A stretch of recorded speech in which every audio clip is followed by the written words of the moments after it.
Hello guys, ako po si Gloria Domingo Galapia, dating OFW po sa Lebanon. Matagal na po ako doon dahil I spent almost 23 years bilang katulong ng isang pamilya. Ang trabaho ko po doon ay Tagaluto. Matagal po ako doon dahil gusto ko lang makamit ang aking mga pangarap para sa aking mga malusawang buhay. Ang masakit po, wala po naman akong ipon kundi puro resibo. Karamihan po tayo natin ng mga OFW, ang pangarap po natin ay makabahay, magkaroon ng sasakyan, magkaipon, magkaroon ng pera. Pero hindi naman tayo lahat makakaipon ng ganyan dahil lalong-lalo na kung bread and butter po kayo ng pamilya katulad ko.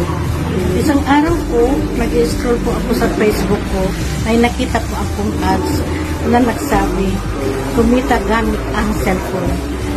Dahil curious po ako, pinindot ko yung at naghabi. May sinabi yung hindi ko po kilala na mag-download po ako ng song, sinubok ko po at successfully nakapag-download po naman ako, nakapag-attend ng mga business presentation, seminars at trainings. Talagang interesado po ako dahil talagang gusto ko nang makauwi. Kaya sinubok ko po, maski may doon naman po ako, isinatabi ko na dahil talagang gustong-gusto ko na po na makasama ng aking mga pamilya at mahal sa buhay. Ngayon po, ay sinubok ko at ngayon may kita na ako at pwede na po akong makauwi na po ko. Ikaw may cellphone ako, ikaw mayroon din.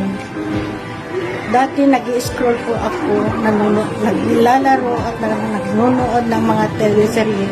Pero naisip ko na wala naman mangyayari dahil wala naman akong maiipon dahil lang dito.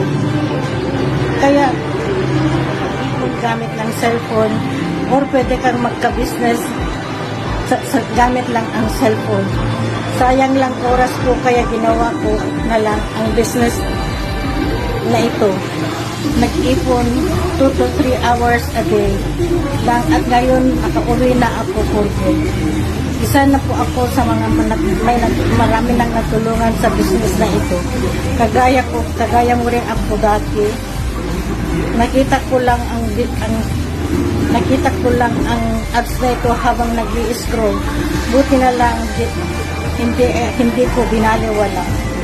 Sa mga interesado or kung curious po kayo kung paano kami kumikita,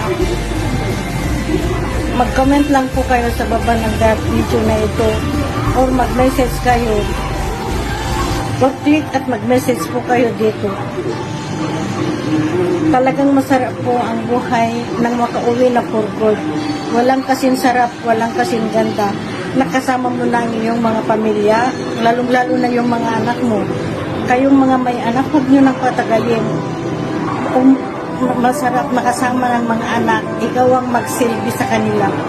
Maganda yung pakiramdam mo kung pamilya mo ang pagsisilbahan mo, hindi bangta. Thank you, thank you.